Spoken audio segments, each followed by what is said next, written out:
Di dalam rumah Tuhan, kami masih diperkenankan oleh Tuhan melayani Tuhan bersama-sama, memuji Tuhan bersama-sama sambil menikmati berkat-berkat. Mari berfirman bagi kami di dalam nama Tuhan Yesus. Haleluya. Amin. Shalom Bapak Ibu. Shalom. Tuhan kita semua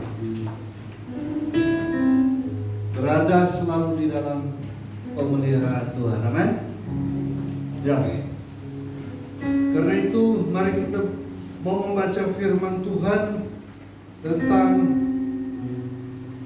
kuasa Tuhan yang tidak pernah berubah yang dinyatakan dalam hidup kita. Dalam kitab Yesaya pasal yang ke-41 ayat yang ke-10 dan Yesaya 43 ayat 2 dan ayat yang ke-3. Kita akan baca dua teks ini bersama-sama. Kita mulai dari Yesaya 41 ayat yang ke-10. Mari kita temukan, kita akan baca bersama. 2, 3. Janganlah takut, sebab aku menyertai engkau. Janganlah bimbang, sebab aku ini Allah. Aku akan meneguhkan, bahkan akan menolong engkau. Aku akan memegang engkau dengan tangan kananku yang membawa kemenangan. Baik, kita ke pasal 43 ayat 2 dan ayat yang ketiga. Pasal 43 ayat 2 dan ayat yang ketiga. 2, 3. Apabila engkau menyeberang melalui air, aku akan menyertai engkau. Aku melalui sungai-sungai, engkau tidak akan dihancurkan. Apabila engkau berjalan melalui api, engkau tidak akan dihanguskan. Dan nyala api tidak akan membakar engkau. Sebab akulah Tuhan Allah yang Maha Kudus, Allah Israel, juru selamat. Ya, Bapak Ibu, saudara yang terkasih, ini adalah kata-kata penguatan Tuhan kepada umat Tuhan ketika mereka berada di dalam berbagai kesulitan hidup, dan Tuhan ingin meneguhkan kepada mereka bahwa janji Tuhan itu ya dan amin. Ya, saya pikir kita juga butuh janji semacam ini ya. Kita tidak beda jauh dengan umat Tuhan yang berada di dalam kesulitan, di dalam pergumulan, baik itu secara ekonomi, dalam kemiskinan, dalam kesusahan, ya, dan juga di dalam tekanan-tekanan secara politis. Mereka ada di dalam penjajahan bangsa lain, mereka dibuang, dan mereka mengalami kesulitan hidup. Bapak Ibu, umat Tuhan itu, walaupun dikatakan mereka adalah umat pilihan Allah, umat the best, umat yang terbaik dari seluruh umat manusia pada zaman itu, tetapi keberadaan kehidupan mereka secara sosial, ekonomi begitu susah dan berat.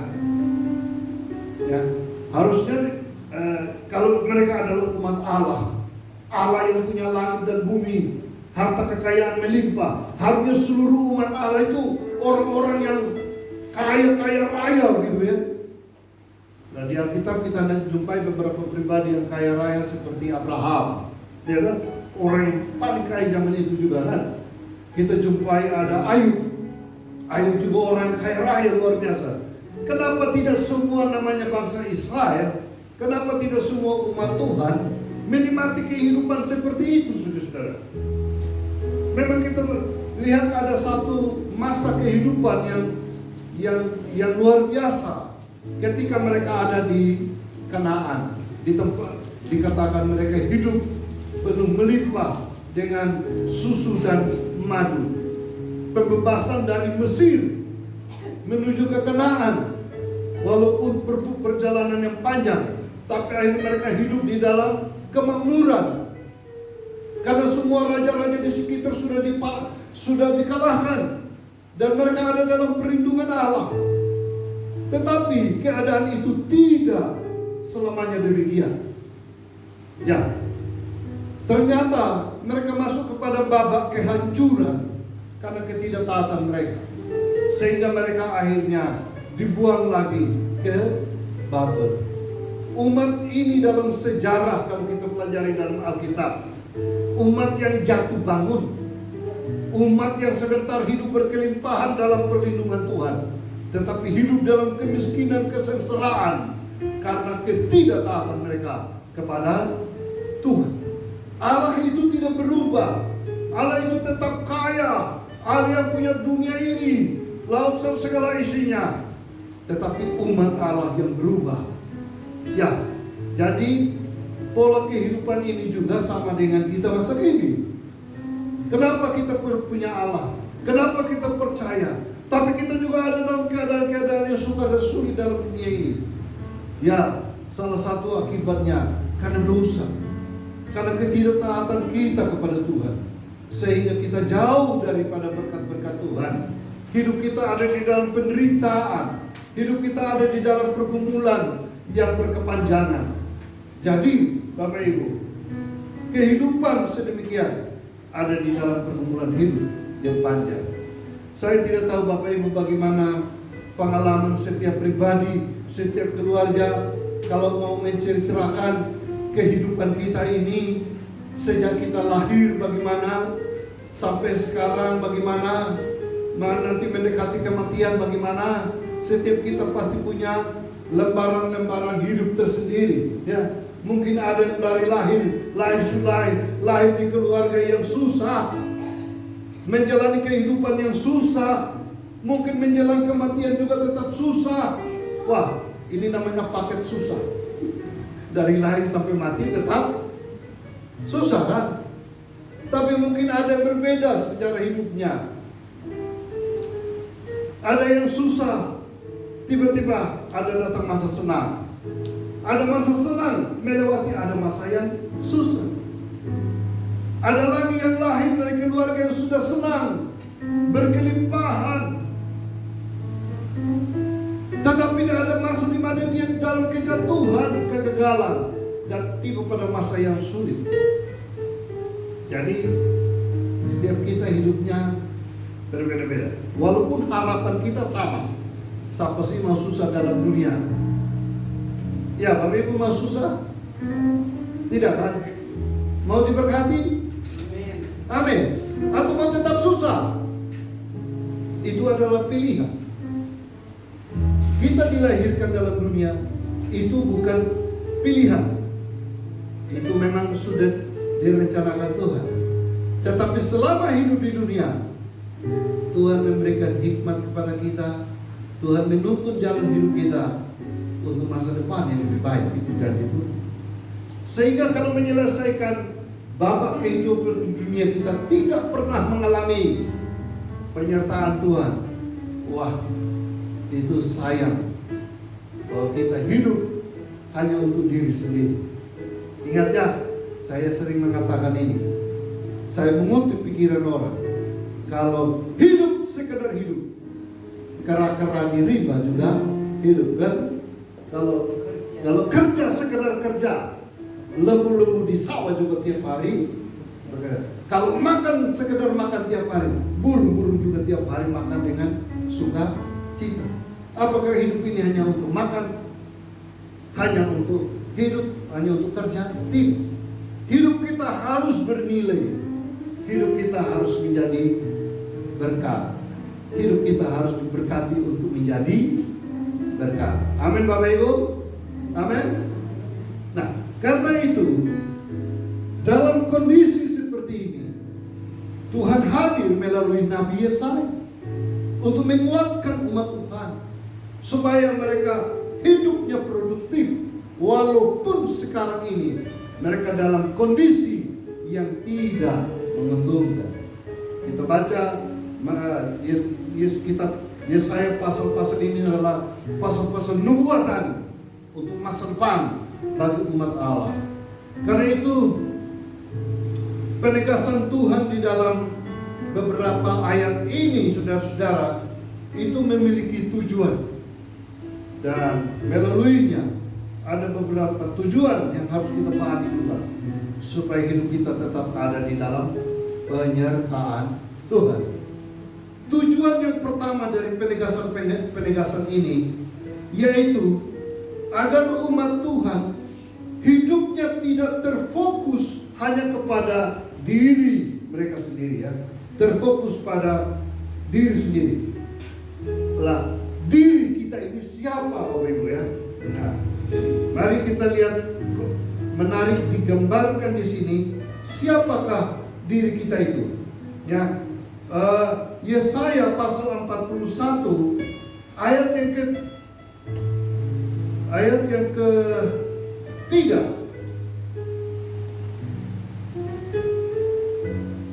Ya, ini menarik Bapak Ibu.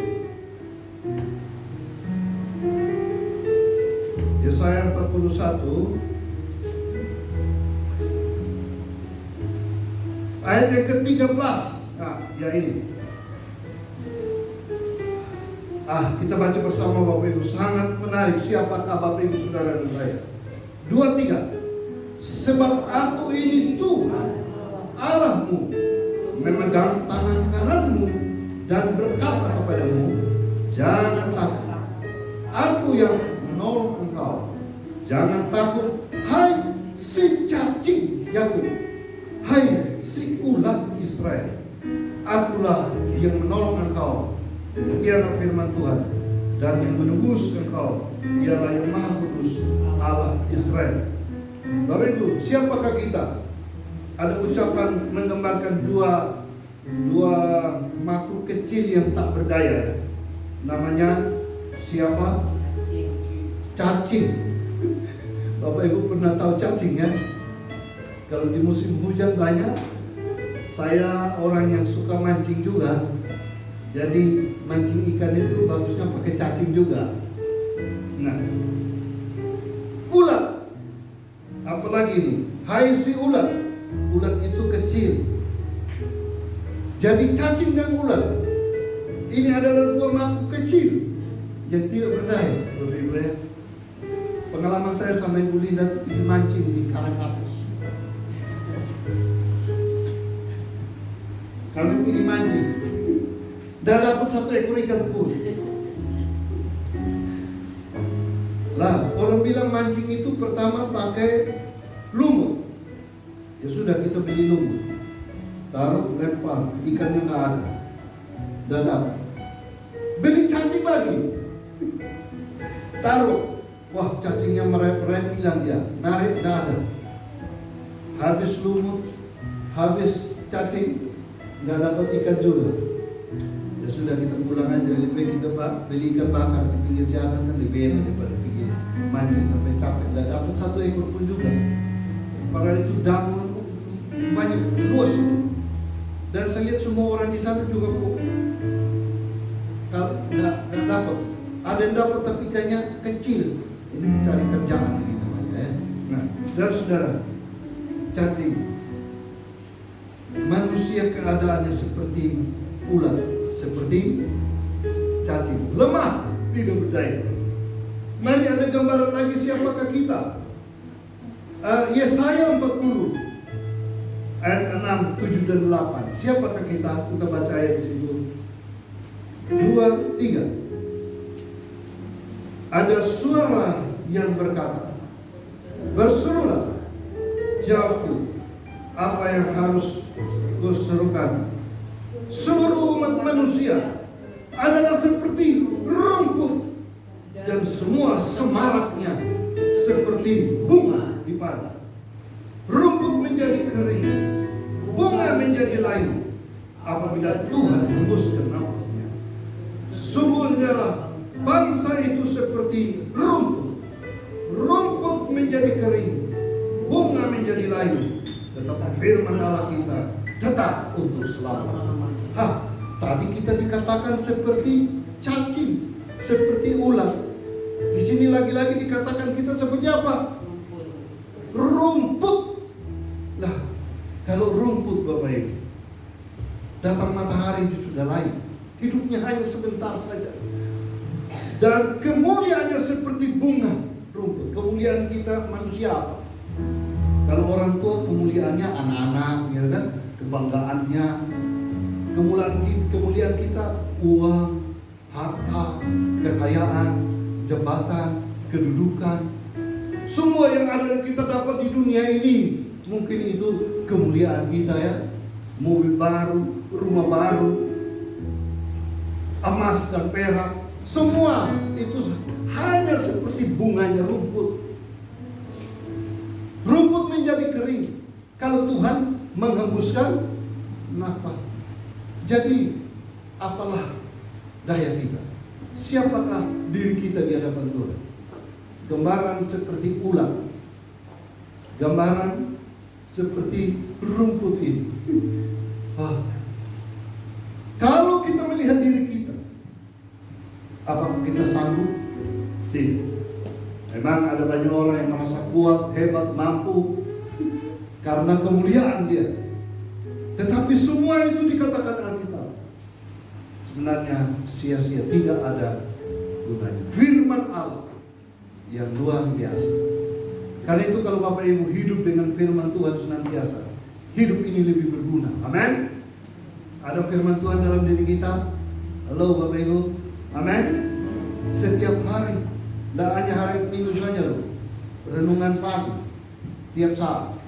Karena itu Bapak Ibu terkasih dalam Tuhan, umat ini Tuhan memberi penegasan agar mereka tidak berfokus kepada diri mereka sendiri saja. Karena diri kita penuh dosa, diri kita penuh kelemahan, diri kita penuh kekurangan, diri kita penuh keterbatasan, ketidakberdayaan, dan kita lemah. Itu ulat itu makhluk yang lemah, paling lemah, saudara. Jadi selama kita berfokus kepada diri kita sendiri, maka tidak mungkin kita bisa bertahan hidup di dalam dunia ini. Ya itulah pengalaman. Siapakah kita itu Bapak Ibu? Tidak mungkin. Banyak orang merasa minder, betul, dalam pergaulan. Misalnya tidak punya mampu, orang yang tidak punya mampu dengan orang yang punya. Waduh, rasanya sudah jauh ya. Itu perasaan normal, merasa tak berdaya. Tapi di hadapan Tuhan siapapun kita, kemuliaan manusia itu hanyalah seperti bunga rumput. Nah, saudara-saudara terkasih dalam Tuhan, Tuhan mau supaya kita mulai berfokus bukan kepada diri kita yang terbatas ini. Nah, kalau kita berfokus tidak lagi pada diri, kemana fokus kita? Tujuan penegasan Tuhan ini yaitu supaya yang kedua, kita juga jangan berfokus kepada dunia sekeliling. Bagaimana dunia sekeliling kita? Ada gambaran yang menarik. Mari kita baca pasal 43 ayat yang kedua yang sudah kita baca tadi ya. Bagaimana situasi kita? 43 ayat yang kedua. 2, 3. Apabila engkau menyeberang melalui air, aku akan menyertai engkau. Atau melalui sungai-sungai, engkau tidak akan dihanyutkan. Apabila engkau berjalan melalui api, engkau tidak akan dihanguskan, dan nyala api tidak akan membakar engkau. Ada kondisi di sekitar kita digambarkan apa?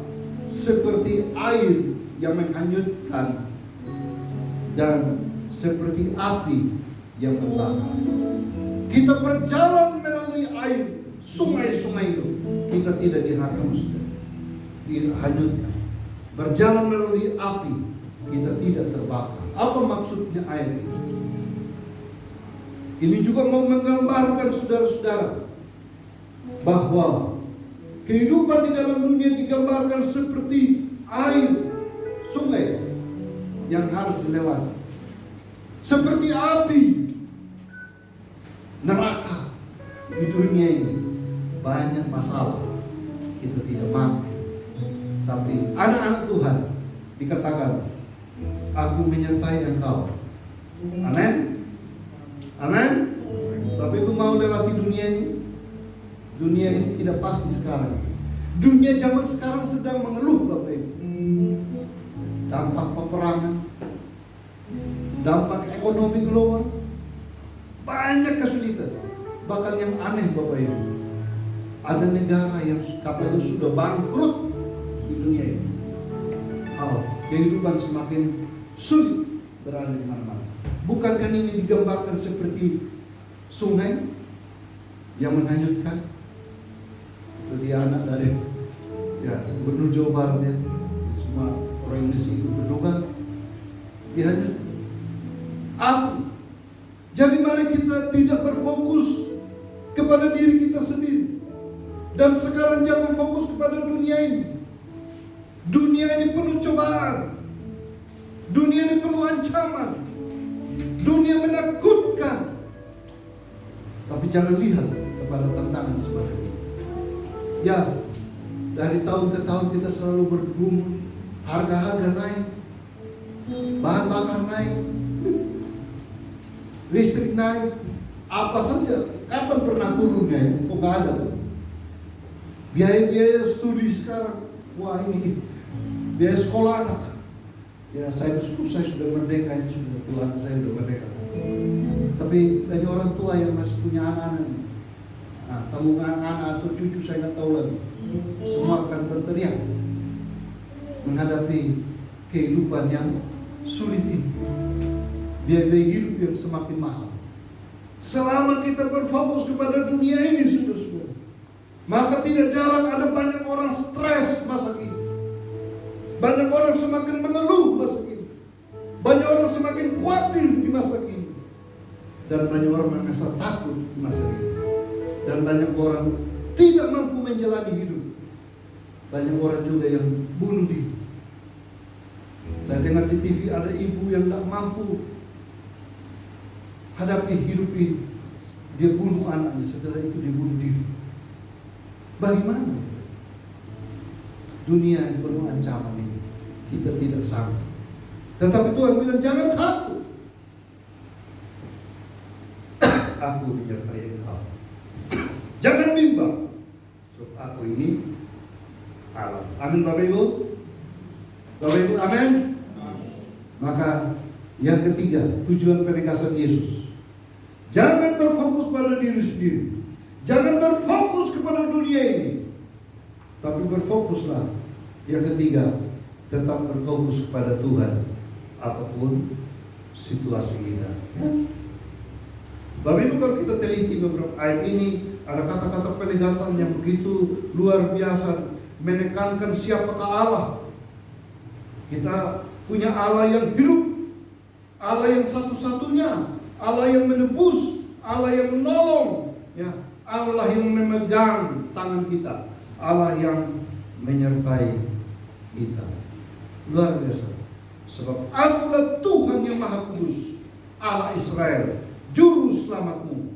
Aku menembus engkau. Luar biasa. Jangan takut, jangan bimbang. Akulah Allah. Di tengah-tengah kesulitan, keterbatasan hidup kita, di tengah-tengah pergumulan dunia begitu berat, Tuhan datang dan memberi penegasan. Jangan takut, Akulah Allah. Artinya ada pengharapan bagi masa depan. Artinya Tuhan tahu keadaan kita. Artinya Tuhan tahu situasi kita. Dan artinya Tuhan akan memberi solusi, jalan keluar bagi masa depan kita. Asal kita tetap setia kepada Dia. Amin. Asal kita tetap percaya. Dan biar firman Tuhan hari ini mempersiapkan kita, menguatkan kita hadapi apa saja yang mungkin datang secara tiba-tiba. Bapak Ibu, kita katakan kita tidak mampu, tapi aku punya Allah yang memampukan aku. Amin. Sehingga kesimpulan seperti pernyataan Paulus, segala perkara dapat kutangguhkan di dalam Dia yang memberi kekuatan kepada kita. Tuhan memberkati Bapak Ibu. Tak usah ku takut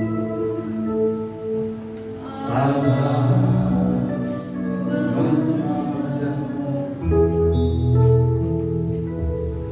Tak usah ku bimbang, Yesus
terbentuklah ketakutan dan kebimbangan yang mengancam pikiran dan hati kita. Setiap hari bangun tidur kita mulai dengan ketakutan. Sampai malam kita tidur pun penuh dengan ketakutan dan kebimbangan. Tuhan mengatakan jangan takut.